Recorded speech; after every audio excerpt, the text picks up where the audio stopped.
안녕하세요. 빅중개대부 박대규입니다. 저번에 1번 영상이 MPL과 GPL이 수익률이 누가 좋은가, 그래서 그 용어를 간단하게 설명을 드렸었는데, 용어는 중요치 않아요. 용어는 중요치 않고, 오늘은 다음 단계, 그러면 GPL에 대해서 질문을 받고 한번 GPL에 대한 얘기를 한번 해보려고 합니다.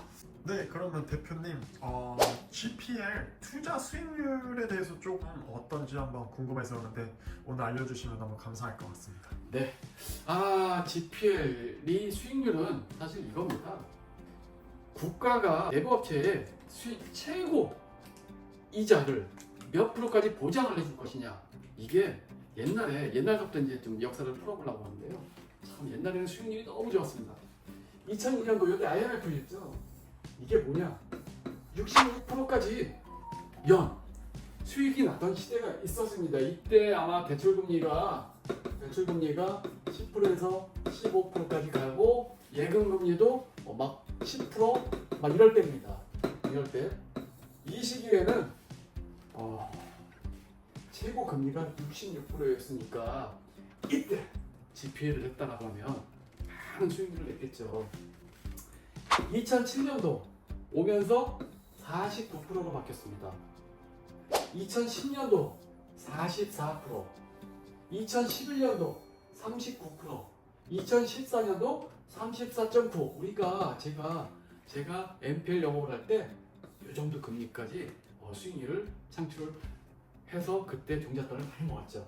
최고 금리가 27.9라는 2016년도에 나왔고 2018년도 얼마 안 졌죠. 24%. 그 다음에 2021년도 7월 정도 될 겁니다. 7월 1일로 알고 있는데 20%로 바뀌었습니다.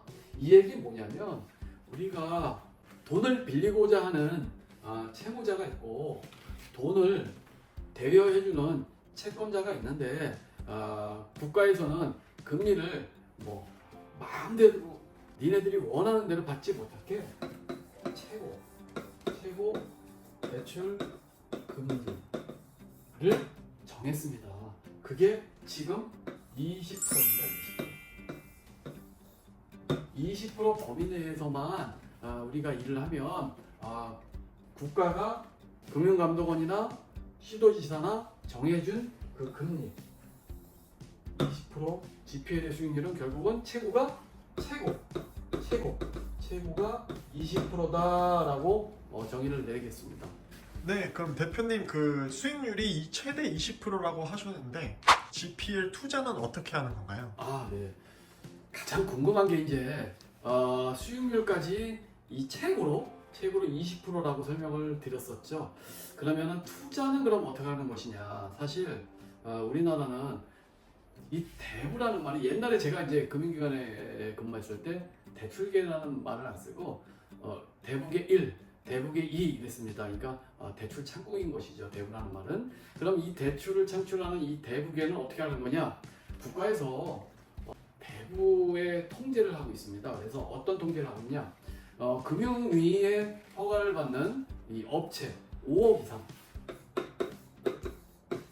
자본금 5억 이상을 갖고 교육을 받고 그다음에 금융위의 허가를 내면 이 사업자는 MPL도 할 수 있고 GPL도 할 수 있습니다. 이 MPL은 뭐고 그러면 GPL은 왜 MPL은 할 수 있고 GPL도 할 수 있는데 그러면 이걸 어떻게 구분하는 것이냐? 이 MPL은 어떻게 구분하는 것이냐? 은행에서 채권이 나오는 보정 이하 여신 3개월 이상 연체된 채권 그거를 우리가 매입해서 배당을 받는 행위를 부실 채권을 우리가 MPL이라고 했잖아요. 금융기관에서 매입을 할 수 있습니다. 그런데 이 5천만 원 이상 자본금을 갖고 있는 사업자 이거는 여기는 금융위 여기는 시도지사 허가를 받으면 됩니다. 그러면 여기는 MPL 사업자는 할 수가 없고 그냥 GPL 투자만 할 수 있습니다. 그래서 그러면 이 GPL 투자를 할 수 있는 사업자 대부라는 사업자를 내야겠죠. 대부 사업자. 대부사업자는 교육을 많이 받으셔서 내는 방법을 아시는 분들도 많고, 그다음에 유튜버 쪽에서 이 대부사업자 내는 방법 많이 광고를 하고 있어서 알고 계실 겁니다. 간략하게 설명을 드리면 한국금융협 대부협회라는 곳에 들어가서 교육을 받고, 교육이 완료되면 이 이수증을 가지고 시도지사 지역경제과 가서 대부 등록증을 받아서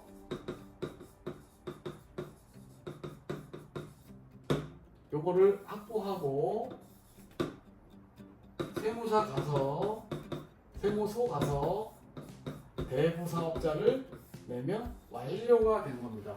요 디테일한 요거 사업자 내는 방법은 여러분들이 관심이 이제 어느 정도 있냐에 따라서 또 세부적으로 다음 강의 유튜브를 찍을 때 설명을 드리고, 어쨌든 지금 우리가 GPA를 할 수 있는 방법은 5천만 원의 법인을 만들어서 그거를 가지고 대부 사업을 할 수 있는 게 지금의 현실입니다.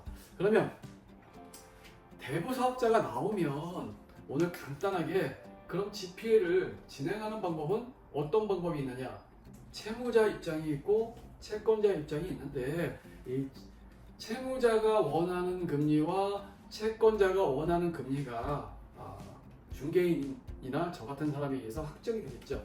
그러면 1. 대부거래약정서에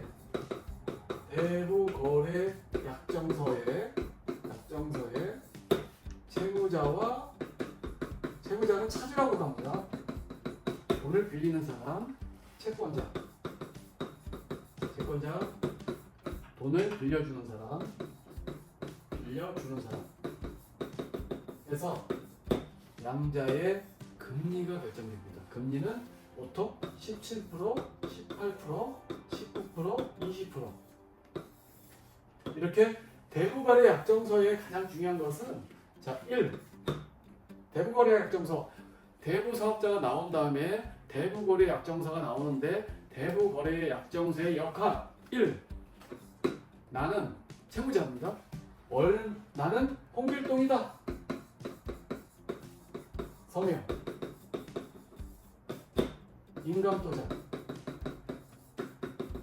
꽝 찍겠죠. 홍길동이라는 사람이 대부거래 약정서에 서명이나 인감도장을 찍어야 됩니다. 인감도장을 찍으면 당연히 인감증명서가 첨부가 되고요. 근데 서명, 우리나라는 지금 인감증명서 제도인데 서명을 할 수도 있겠죠. 있습니다. 서명은 주민센터에서 서명사실 확인원, 자필서명사실 확인원이라는 내가 홍길동 해서 인간과 같이 똑같이 나옵니다. 이거를 여기다가 서명을 하면 됩니다. 그러면 대부거래 약정서에 서명을 한다. 가장 중요하죠. 그 다음에 중요한 게 뭐죠? 금액. 나는 얼마를 빌리고자 한다. 그게 5천이면 5천 써야죠, 채무자가. 3. 금리. 나는 몇 프로의 금리에 이거를 약정한다. 4번. 중도 상한시. 상한 수수료 3% 예를 들면 이렇게. 그러면 그런 분들이 있습니다. 우리는 근저당 설정을 하고 돈을 빌려주는 건데, 그럼 설정 계약서만 있으면 되는 건데 굳이 왜 대부거래 약정서가 필요합니까? 라고 가끔 질문하시는 분들이 있는데요. 1. 근저당의 150%를 설정하죠. 채권 최고액이라고 합니다. 채권 최고액. 이것도 이제 디테일하게 나중에 설명을 드릴게요. 채권 최고액을 이렇게 정하고 가면 끝이지. 그러면 왜 대부거래 약정서가 왜 필요합니까? 필요 없지 않습니까? 라는 질문을 하는데 그렇진 않습니다. 왜냐하면 쌍방계약이라고 해서 채무자와 채권자가 어떤 약정서가 있어야 될 거 아니에요. 우리는 얼마 금액에 얼마에 몇 프로의 이 약정을 한다라고 확정하는 게 대부거래 약정서입니다. 그것이 가장 중요한 대부거래 약정서. 대부거래 약정서가 또 중요한 것은 아까 이제 우리가 이제 일을 하다 보면 경매가 진행이 되고 배당일이 지정이 되면 우리가 배당일 날 이제 이자를 안 냈을 때 3개월 이상 연체 고정이하 여신 기한이 상실됐을 때 대부거래 약정서에 의해서 청구를 들어가죠. 채권 개선서 뭐 이런 것들을 막 합니다. 나중에 이제 또 설명을 드리겠지만 그러면 그 채권 개선서도 대부거래 약정서에 의해서 채권 개선서가 진행이 되는 것이고 그다음에 이 대부거래 약정서 원본은 경매계에 넘어가야 됩니다. 경매계에 원본이 넘어가야지 나중에 경매가 진행되고 배당일이 시작됐을 때 우리가 채권액을 수취할 수 있습니다. 오늘은 간단하게 대부거래 약정서가 왜 중요한지를 설명을 드렸습니다. GPL이, MPL이 이렇게 민법적인 용어가 나와서 뭐뭐뭐 약정서, 뭐뭐뭐 기한이 상실, 뭐뭐뭐 어쩌고 이렇게 이제 민법적인 용어들이 나오기 시작하니까 여러분들 많이 어려우실 것 같은데 어려워하지 마시고 그냥 쌍방 계약에 의해서 서로 계약을 하는데 대부거래 약정서가 필요하다 이렇게 아시면 되겠습니다. 감사합니다.